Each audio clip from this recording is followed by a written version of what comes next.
Okey, apa yang saya rasa mengenai perkembangan dan kemajuan pasukan bola sepak Indonesia kebelakangan ini? Apa yang saya lihat mengenai bola sepak Indonesia memang sangat-sangat memberangsangkan. Diorang mendatangkan dan rekrut pemain-pemain yang berdarah kacukan Indonesia dan Belanda. So ini yang kita nampak ketara lah.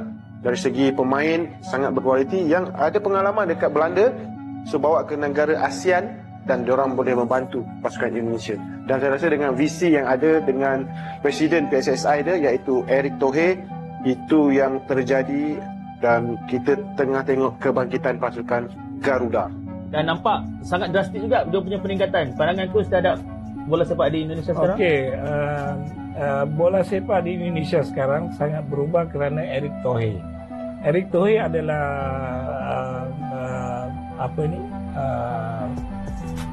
pengurus atau yang mengendalikan saham Inter Milan. Jadi beliau punya networking di seluruh dunia cukup bagus. Dan cara beliau bekerja ini akan sangat teruji lah bila mengendali PSSI dengan mengendali Inter Milan adalah dua hal yang berbeda. Komuniti dalam PSSI boleh bekerja sama dengan dia lah. Ada Ratu Tisha juga. Ratu Tisha dan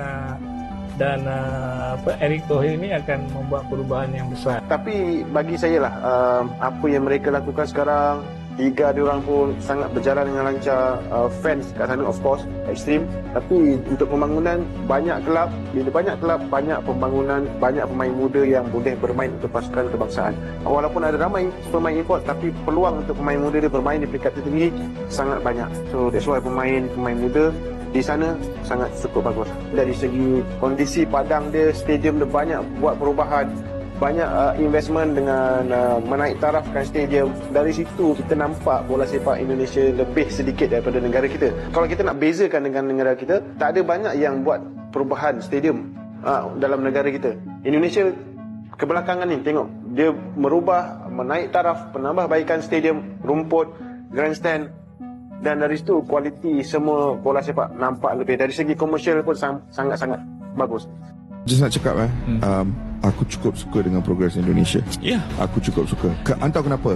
Sebab ini adalah bukti bahawa kalau kita kekal berprinsip, tak kisah pemain apa yang keluar masuk, pemain mana keluar masuk, tapi kita kekal berprinsip. Walaupun kekal berprinsip itu boleh melihat kita tewas 5-0 di Iraq. Pada bulan November ke Januari sebelum Piala Asia. Boleh waktu tu semua dah nak kecoh dah. Indonesia kalah 5-0. Walaupun boleh lihat kita kalah satu, tapi at the end of the day akan dapat hasil macam ni. Kekal berprinsip. World Cup expanded lah. Indonesia bahaya juga ni kalau mungkin ke World Cup. Untuk layak ke Piala Dunia, Indonesia perlu mengumpul mata ataupun mengutip mata penuh atau mencuri mata di pertandingan away.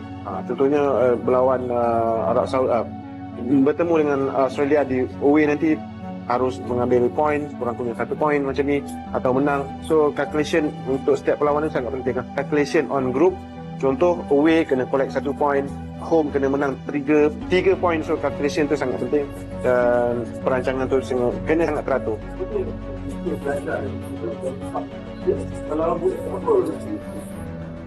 Boleh sangat-sangat, sebab saya rasa bola sepak dunia sekarang, global sekarang tengah bertukar menggunakan pemain-pemain heritage. Contohnya ada pemain-pemain yang berdarah Inggeris seperti Dion Coles, seperti Brendan dan sebagainya, Litak dan sebagainya.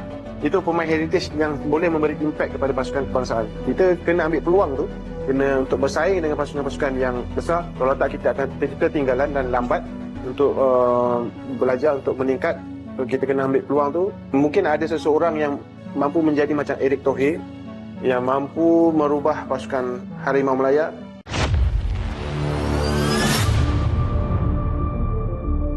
Safi Sali beri komentar pedas untuk pasukan kebangsaan Malaysia.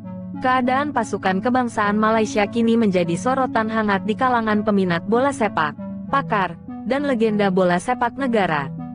Setelah serangkaian performa yang mengecewakan di pertandingan terakhir, Kritikan deras bak hujan badai menghujani Harimau Malaya. Legenda-legenda besar seperti Safi Sali, Datuk Santo Singh, dan Khalid Ali tidak lagi berdiam diri. Mereka tampil di hadapan suara lantang, menyampaikan pendapat yang syarat dengan kekecewaan dan harapan akan kebangkitan. Namun, komentar Safi Salilah yang paling menohok, meninggalkan perasaan campur aduk di hati peminat dan pengkritik. Kritik yang dirasakan, menamparkan Safi Sali, ikon bola sepak Malaysia yang pernah membawa negara ke puncak kegemilangan dalam Piala AFF 2010, secara terbuka menyatakan rasa kecewanya terhadap kurangnya semangat juang yang ditampilkan oleh generasi baru pemain Malaysia. Dalam wawancara eksklusif baru-baru ini, Safi menyampaikan kritik tajamnya. Bola sepak bukan sekedar bakat di atas padang, tapi tentang hati dan mentalitas. Apa yang saya lihat sekarang adalah kekurangan mentalitas juara. Pemain seperti kalah arah, seolah-olah mereka tidak bermain. Ucapan ini menjadi kejutan keras bagi barisan pemain dan juga pihak pengurusan pasukan. Safi mengkritik sikap pemain yang terlalu bergantung pada pelatih strategi tanpa inisiatif untuk tampil agresif dan berani di lapangan. Ia juga menyentuh isu profesionalisme, menyatakan bahwa sebagian pemain terlihat lebih fokus pada popularitas di media sosial daripada berlatih keras untuk meningkatkan performa mereka. Pakar dan legenda, kita di mana sekarang? Kritik Safi Sali sejalan dengan apa yang disampaikan oleh legenda lain, seperti Khalid Ali yang menegaskan bahwa perkembangan bola sepak Malaysia masih berada di takuk lama. Kita terus berbicara tentang pembangunan jangka panjang, tetapi bagaimana hasilnya? Masih terlalu banyak kelemahan di dasar yang belum diperbaiki. Pemain muda tidak cukup waktu untuk menghadapi tekanan di pentas antar bangsa, kata Khalid. Sementara itu, Datuk Santo Singh, mantan pemain legenda yang dikenal sebagai tembok pertahanan tangguh Malaysia, turut memberikan penampilan pedas. Apa yang kita lihat sekarang harimau bukan Malaya. Ia lebih mirip kucing jinak. Kemana perginya keberanian? Semangat pantang menyerah yang pernah menjadi identitas kita. Pasukan ini perlu lebih banyak disiplin dan tanggung jawab. B. Reaksi pemain dan pengurusan. Tidak semua pihak menerima kritikan ini dengan baik. Sebagian pemain muda merasa komentar seperti itu terlalu keras dan tidak memberikan solusi. Namun, ada juga yang mengakui bahwa kata-kata Safi dan legenda lain perlu dijadikan pemicu untuk memperbaiki diri. Pelatih kepala Harimau Malaya, dalam responnya, menyatakan bahwa kritik adalah bagian dari tekanan yang harus diterima oleh pemain profesional. Kritik adalah bagian dari proses. Saya percaya pemain kita mampu membuktikan diri dengan kerja keras dan keinginan untuk memperbaiki kelemahan. Kat. Safi Sali, kebangkitan ada di tangan mereka. Meski kritik Safi terkesan keras, ia keluar dengan harapan dan dorongan. Saya tidak bercakap begini karena saya membenci mereka. Sebaliknya, saya mahu mereka menyadari bahwa kebangkitan ada di tangan mereka sendiri. Saya pernah berada di posisi mereka. Saya tahu betapa beratnya tekanan itu. Namun, jika mereka dapat mengatasinya, Malaysia akan kembali menjadi kekuatan yang ditakuti di Asia Tenggara. Safi juga menyeru agar pemain-pemain muda belajar dari sejarah dan menghormati jersey kebangsaan yang mereka kenakan. Ini bukan sekadar tentang bermain bola. Ini tentang membawa bendera Malaysia, tentang menjadi inspirasi bagi berjuta-juta rakyat yang berharap pada saya. Seruan untuk perubahan, kritikan Safi Sali dan legenda-legenda lainnya adalah cerminan yang mendalam terhadap nasib sepak bola Malaysia. Di tengah kritik keras tersebut, para pemain Harimau Malaya kini berada di persimpangan jalan. Apakah mereka akan menggunakan kritik ini sebagai motivasi untuk bangkit atau malah membiarkannya menghancurkan kepercayaan diri mereka? Hanya waktu yang akan menjadi anggota. Namun, satu hal yang pasti, sepak bola Malaysia memerlukan perubahan nyata, bukan sekadar janji dan retorika, tetapi tindakan tegas dari pemain, pelatih, hingga pengurusan.